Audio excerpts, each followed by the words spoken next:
Shells have an interesting shape, and in Lightwave you can make light work of modeling a shell using the right tool, and the right tool in this case would be the seashell tool. So I thought we could go ahead and take a look at that. I'm going to go ahead and close this down.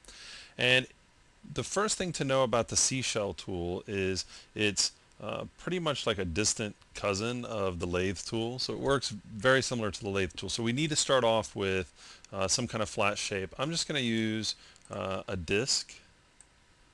Okay, I'm just going to offset it from the origin. Okay, there we go. And I'll go ahead and turn on texture wires just so we can see the geometry. And I'm going to come over to multiply, extend, more, seashell, hit N for numeric. Okay, and we can already see a shell has been made, but we really need to adjust it. And this will also give us the opportunity to explore what the different settings are. Okay, so of course, just like with the lathe tool, you have the axis that you want to choose on, and the Y, we wanted to lathe around the Y, and because my face was running through the Z, it made sense to lathe around the Y. But you can choose the axis here. The number of loops, okay, if we increase this, well, we're not really going to see it if we increase it. You can kind of see it gets darker there. It's how many times do you want to loop around? Okay, now once we adjust some of the other settings, we might want to increase that, or we can change that. We can have it higher or lower. Okay, the sides per loop, well, that's how many sides. Think about the lathe tool, or when you create a disc or a sphere, how many sides do you want? How smooth do you want that? So we can increase the sides.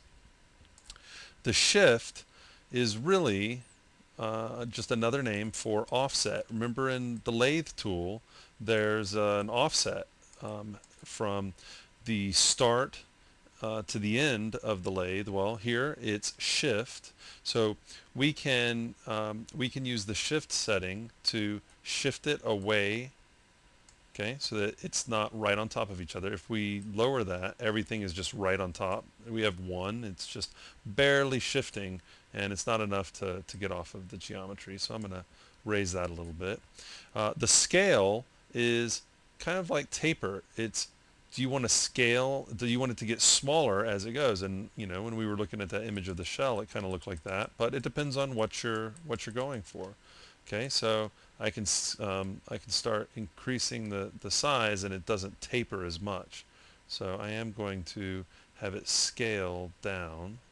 Okay, and of course, if we want to automatically create a UV map, I need to have a UV map created already, and I need to have it active down in the vertex map area so that I can take advantage of making a UV map. Okay, so all we really need to know about this tool is that it's pretty much the lathe tool, but with the ability to scale uh, as it goes down. Where we can do offset in lathe, and we can change the number of sides. We can pretty much do everything that you see here. But what we can't do with the lathe tool is scale it so that as it loops around, it gets smaller. Okay, so I'm going to go ahead and commit to this. Now, the thing to try, let's go to texture mode so that we can see this. And just so that we can kind of get a better idea, I'm going to hit Q for surface, and I'm going to call this shell, give it some kind of shell color maybe, and a little bit of smoothing and spec. Okay, so there's our little seashell. Now, we used a circle for that. I'm just going to change up the shape a little bit. So I am going to start with the disk again. Except this time, let's go to modify, taper, in for numeric, and let's draw out our little fall off.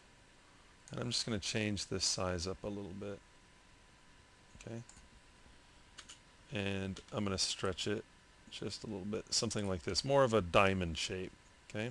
I still have the curve on there, but just kind of a diamond shape.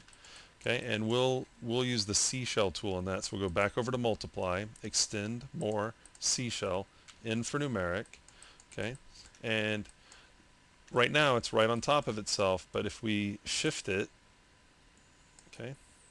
Now we have a completely different shape. I'm going to scale it little bit more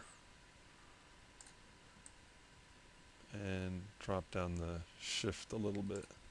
Okay, maybe increase the number of loops, and we'll give it some more sides. Okay, so there you go. That's just a quick look at the seashell tool. It's another type of lathe tool. The key thing to remember is to play with the different flat polygons that you're going to lathe around, that you're going to use the seashell tool on, and you can get some really amazing results. And depending on the shape, you can get a whole range of results. So play with the different shapes. Give the seashell tool a go, and you can have a selection of shells.